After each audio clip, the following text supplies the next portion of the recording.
என்னுடைய அடியார் விக்ரு ரஹ்மத் ரப்பிக அப்தஹு ஜக்கரியா, என் அடியார் ஜக்கரியாவை பற்றி பார். என்னிடத்தில் எந்த அளவுக்கு நெருங்கினார், என்னை எந்த அளவுக்கு நம்பினார், எந்த அளவுக்கு அவர் அடிமை விசுவாசத்தை காட்டினார், அவர் இறைவனை அழைத்தார். அல்லாஹ் தஆலா வரிக்கு வரி சொல்றான் பாருங்க. இது தேவையில்லைன்னா அல்லாஹ் விட்டுருக்கலாம். அல்லாஹ் ஏன் தேவைப்படும் சொல்கிறான். இது நாதா ரப்பஹு நிதான் ஹஃபியா, அவர் ரகசியமாக அல்லாஹ்வை அழைத்தார். அவர் சொல்றார், கால ரப்பி, என்னுடைய இறைவனே, வஹனல் அல்மு மின்னி வஸ்தஅல ராஷு ஷைபா, என் எலும்புகளோ பலகீனம் அடைந்து விட்டது.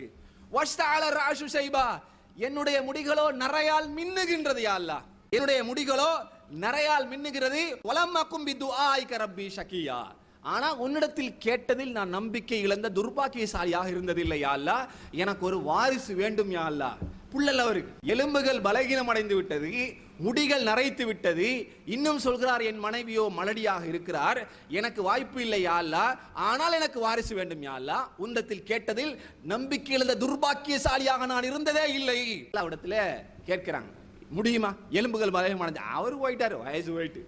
மனைவி அவ மலடி, நரைச்சு போன வயசுல அவருக்கு எங்க புள்ள கிடைக்க போகிறது என்று மாப்பிள்ளையை நினைப்பான். அடுத்தவங்க ரெண்டாக மனைவி கணவனே நினைப்பான், எங்க கிடைக்க போகுது, இத்தனை நாளை இருக்கிற இளமை காலத்திலே கிடைக்காத புள்ள நாளைக்கு இன்னும் கொஞ்சம் இழுத்துட்டு இருக்குது, எலும்புகள் பலகீனம்ட்டாரு. இது இந்த நிலையில எப்படி எனக்கு புள்ள உண்டாகும், வைஃபோ மலடியா இருக்கிறா என்று இருக்கும். ஆனா அவர் சொல்றார், யா அல்லாஹ், எனக்கு வாரிசு வேணும், நம்பிக்கை இழக்க மாட்டேன், எனக்கு ஒரு வாரிசு ஏற்படுத்தி பயமாக இருக்கிறது உறவினர்கள் விஷயத்தில் என்று அவர் கேட்கிறார். இது நம்பிக்கை சாதாரண வராது, சாதாரண வராது. சும்மா தாங்க யா அல்லாஹ், புள்ள இல்ல தாங்க, நாளைக்கு யாவரும் நல்லா நடக்கணும், தந்தா தா தராடி போ, நானா உழைச்சிக்குவேன் என்கிற இந்த இத்து போன செத்து போன துவா அல்ல. அல்லாஹ் மென்ஷன் பண்ணி சொல்றான். ஜக்கரியா கேட்டார், எப்படி கேட்டார்? உணர்வுபூர்வமாக என்னை நம்பி உறுதியாக கேட்டார். ஜக்கரியாவை நினைவுபடுத்து என்று அல்லாஹ் தஆலா சொல்றான். சகோதரர்களே, இதுதான் நம்பிக்கை. இந்த நம்பிக்கைக்கு அல்லாஹ் பாதுகாப்பு தருவான். உடனே அல்லாஹ் தஆலா, யா ஜக்கரியா, ஏ ஜக்கரியாவே, இன்னா நுபஷ்ஷிருக பி குலாம், உனக்கு ஒரு பிள்ளை நாங்கள் தரப்போகிறோம். இஸ்முஹு யஹியா, அவர் பேர் யஹியா. இதற்கு முன்னாடி அந்த பேரில் எவனுக்குமே எந்த பிள்ளையும் கிடைக்கவில்லை. அவர் நபியாக இருப்பார். யஹியா என்கிற ஒரு செய்தி, நற்செய்தி பெற்றுக்கொள். அல்லாஹ் தஆலா கொடுக்கிறான். இது அல்லாஹ் கொடுக்கிற அருள், இந்த நம்பிக்கை கொடுக்கிற அருள். இது நம்மள்ட்ட இருக்கா? அல்லாஹ் கிட்ட துஆ கேட்கும் போது அந்த உறுதிப்பாடு இருக்கிறதா?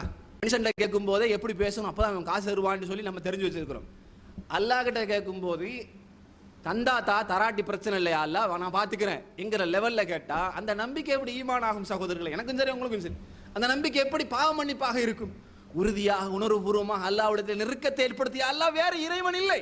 உன் அடியான் நான் அடிமை, எனக்கு நீ வழங்கினாலே அன்றி வேற யாரும் எனக்கு வழங்க போவதில்லை. உன்னை மட்டுமே வணங்குகிறேன், உன்னை மட்டுமே நான் தொழுகிறேன், நீ வழங்க வேண்டும் யா அல்லாஹ் என்ற உறுதி வேண்டும். சகோதரர்களே, அல்லாஹ் தஆலா குர்ஆன்ல பல சம்பவத்தை சொல்றான்.